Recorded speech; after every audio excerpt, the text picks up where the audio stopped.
Welcome to the Slop Farm. Enjoy the video. You start by choosing exactly which sheets to include and why that matters. It controls content and file size. Once selected, set the print area so only relevant cells print. Make sure page layout has the right paper size, orientation, and scaling. This prevents awkward breaks and tiny text.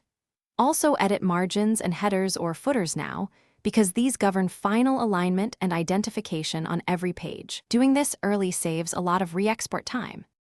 Now configure export details so the PDF matches expectations.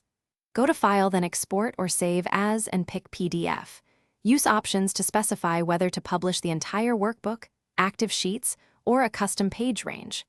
Make sure to include document properties if needed, and choose standard or minimum quality depending on printing versus email.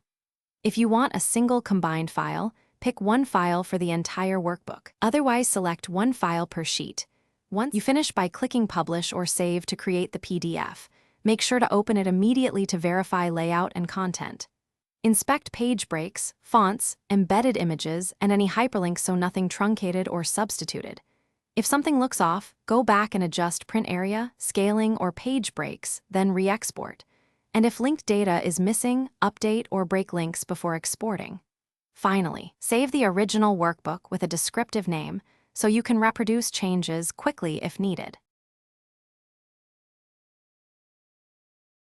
Thanks for watching. Consider subscribing if we helped you today.